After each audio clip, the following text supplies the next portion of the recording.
I'm here with my good friend, Congressman French Hill from Arkansas, to talk about a fairly complex topic, special drawing rights. I'd like for you to talk to people a little bit about what that is and what's going on in regard to the special drawing rights in China. You bet.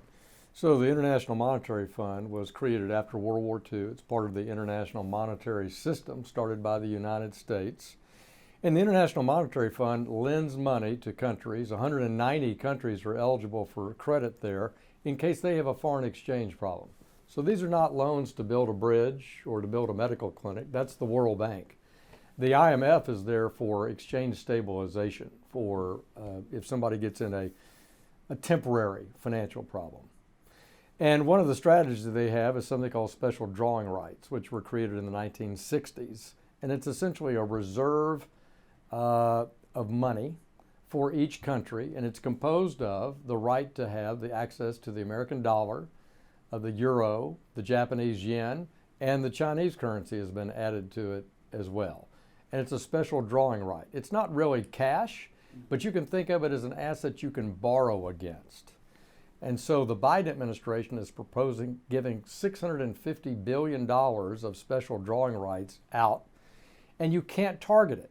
What's their logic? Their logic is we want to help poor countries in the pandemic, give them extra cash, access to credit to come out of the pandemic for their economies.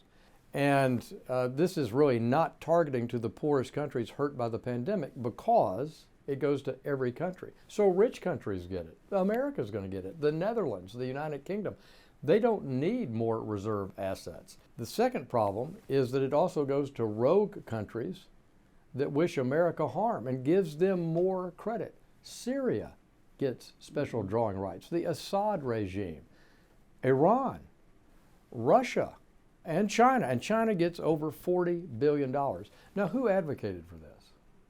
The Europeans, who always are looking for things like this, and the Chinese. Mm-hmm. And the concern I have is that because there are no guardrails on how you spend that money, a developing country that owes China money potentially could use special drawing rights as a way to repay China.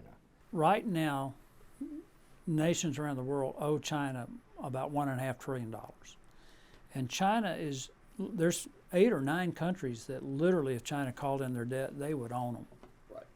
And for China to be getting this money, first of all, when they were a couple of years ago just about underwater, they were so over leveraged, to me is a huge mistake on our part to allow this to happen, but also how they're using it to put pressure on these countries that owe them money to use the special drawing right to pay them back.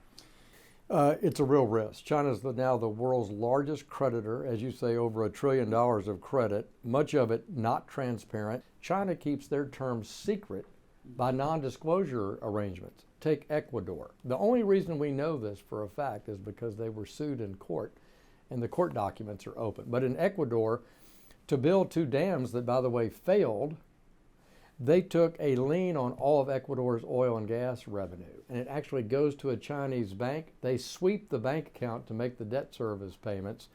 That's the kind of non-transparent transaction that many of us around the world are concerned about with China.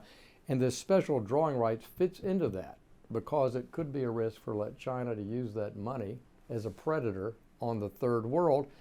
And that's not in America's interest. We've never confronted a global rival that's integrated into our financial system and integrated into our supply chain. That was not the case with the Soviet Union between 1945 and 1993. So this is a real challenge, and it's going to take an all-of-government approach, and I appreciate the leadership Republicans in Congress have joined me in each of these areas, military, diplomatic, financial, to warn the world of what China's plan is. Well, I appreciate what you're doing. Great Appreciate job. You. Thanks.